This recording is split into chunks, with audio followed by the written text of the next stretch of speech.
my dear friends. It has been a great pleasure to have been invited here because we can share. And I have the opportunity to think about brotherhood as I was writing, sharing all that is the most dear to me. My life's purpose has always been to connect with others, even when I didn't know that. I had the fortune of meeting the Theosophical Society when I was a teenager, before going to the university and before choosing a career.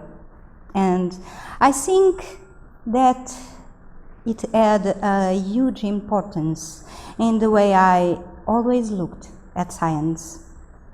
It didn't stop me from choosing a career in science and even a very specific and practical area of knowledge, the chemical engineer. But my vision of it was different from the vision of my colleagues. Some of them even began later reading Krishnamurti. Not many, we must say, but it's not number that counts. Most of the thinking that makes science grow happens with persons who escaped the conditioning of school. Newton, for instance, did his discoveries about gravity when the university had to close its doors because of the plague. And he saw himself with 2 years with nothing to do. He passed days and days in the fields, seated under the trees, and dreaming. We know the result of it. Dreaming is so important. Rêver est si important. I always looked to what surrounded me, and I always loved to understand how things are. But I escaped the temptation to take the answers for good and reducing the complex to the sum of the parts, like a machine, or even thinking that science was superior to all other areas of knowledge. I owe this to my first encounter with Theosophical Society.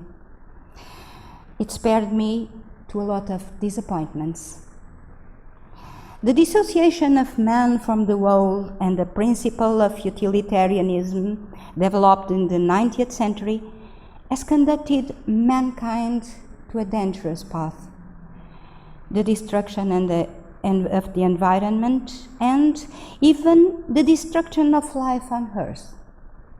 Utilitarianism that came as a consequence of the need of science to escape the domination of the religious dogmas necessary for its development, enabled science to grow from its childhood, but lead it to an understanding that everything there is on earth and even in the universe has been placed here for our benefit. Positivists from the Vienna Circle that counted mathematicians and physicists among them had the dream of reaching the truth through science, reducing every idea to small atomic parts, whose sum could describe the essence of everything and could help construct every scientific theory that could represent the most profound understanding of nature and of man. However, Heisenberg, we talked about Heisenberg when we were having lunch today. With his uncertainty principle in 1927, and Gödel, a mathematician, in 1931, with his theorem of incompleteness, caused the collapse of this dream, and the physicists of the 20th century finished the process. That is not written. but I will translate. What we can say about this is that a problem cannot be solved at the same level as it was created. That's something that was said yesterday. Un problème ne peut pas être résolu au même niveau qu'il a été créé. Ça, on l'a dit hier.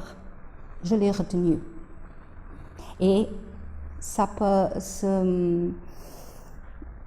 rendre perceptible ce que l'école de Vienne, ce que Heisenberg and Gödel nous voulaient transmettre. The principle of uncertainty of Heisenberg introduced an unsolved problem to scientists.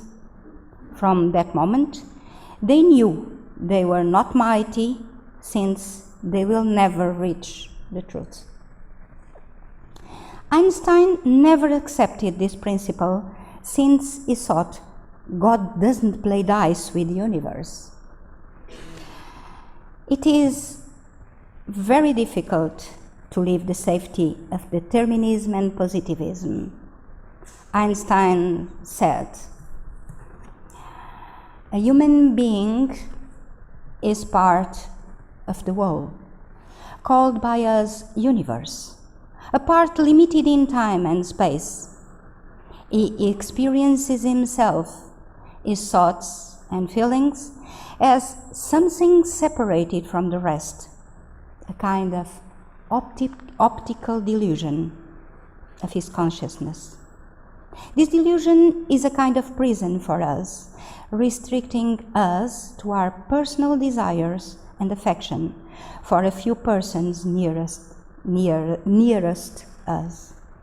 Our task must be to free ourselves from this prison by widening our circle of compassion to embrace all living creatures and the whole of nature in its beauty. As I've read somewhere, once he was interviewed and was said before also, he had a book in his desk when he was interviewed. It was Secret Doctrine. Human beings are used to establish a border between them and nature, between them and all the other human beings.